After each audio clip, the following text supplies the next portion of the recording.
La princesa de Amenra vivió alrededor del año 1500 a.C.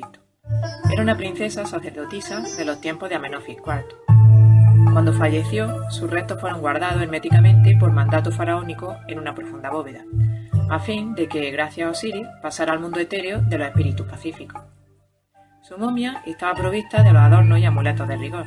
En su cabeza tenía un amuleto con la figura de Osiris y la inscripción que decía: «Despierta de tu postración, y el rayo de tu ojo aniquilará a todos aquellos que quieran adueñarse de ti». Es decir, la princesa Amenra quería descansar tranquilamente y advertía a quienes rompieran su descanso eterno que serían víctimas de su maldición. Cuando falleció, su cuerpo fue embalsamado según la tradición egipcia y depositado en un bello sarcófago de madera. Estaba tallado y pintado con el rostro y forma de una hermosa joven y se depositó en una cripta en Luxor, junto a la ribera del río Nilo, para que descansara eternamente. Allí permaneció durante muchos siglos, hasta que más de 3000 años después, a finales de 1890, su descanso fue profanado cuando se realizaron excavaciones en la zona donde se encontraba enterrado el sarcófago.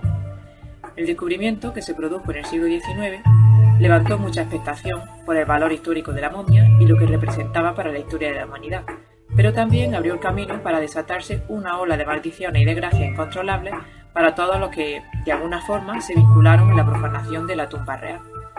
Los primeros en sufrir su maldición fueron 4 jóvenes adinerados de Inglaterra. Visitaron las excavaciones que se estaban haciendo en ese lugar cuando descubrieron el sarcófago de Amenra. Quedaron impresionados por lo hermoso que era y ofrecieron dinero para comprarlo. Al principio los excavadores se negaron, pero al final acabaron cediendo ante una cantidad irresistible de dinero e hicieron que algunos nativos trasladaran la valiosa pieza a la habitación de su hotel. Después cayó una maldición sobre los 4 ingleses.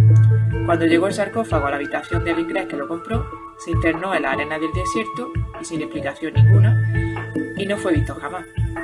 Sus compañeros no tuvieron mejor suerte. Al día siguiente, uno de ellos perdió un brazo accidentalmente tras ser herido por el disparo de uno de sus ayudantes egipcios.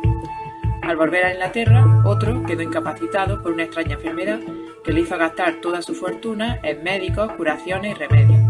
En sus últimos años de vida, subsistió vendiendo cerillas por las calles. Y el último descubrió que el banco donde tenía depositada la fortuna familiar había quebrado, sumiéndolo en la bancarrota. Pero la maldición no terminó aquí.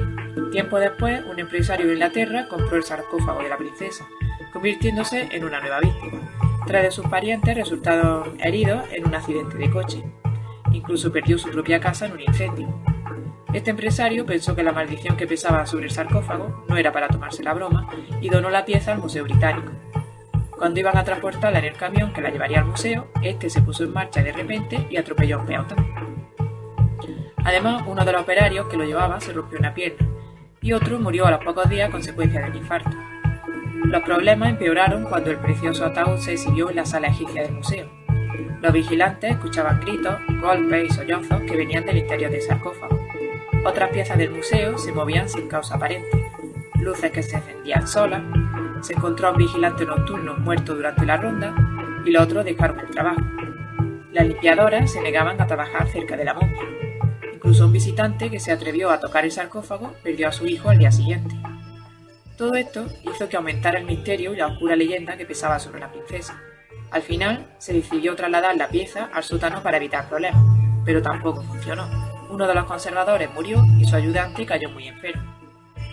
La prensa comenzó a hacerse eco de la maldición. Un reportero hizo una fotografía del sarcófago. Cuando la reveló, había una horrible cara humana en lugar del pacífico rostro bellamente pintado en la madera. Se dice que, tras contemplar la imagen durante un rato, el fotógrafo se fue a su casa y se pegó un tiro.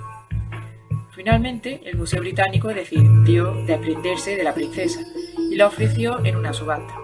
Un coleccionista la compró y, tras la clásica cadena de muerte y desgracia, la encerró en el desván y buscó ayuda. Su llamamiento llegó a oídos de Madame Helena Blavatsky, toda una autoridad en el mundo del ocultismo de principios del siglo XX. Nada más entrar en la casa sintió como una presencia maligna emanaba del desván. Descartó la idea del exorcismo y suplicó a su propietario que se deshiciera de ella cuanto antes. Pero, ¿quién en toda Inglaterra iba a querer comprar una momia maldita? Nadie. Afortunadamente, fuera del país surgió un comprador, un arqueólogo americano que achacó la desgracia a una cadena de casualidades.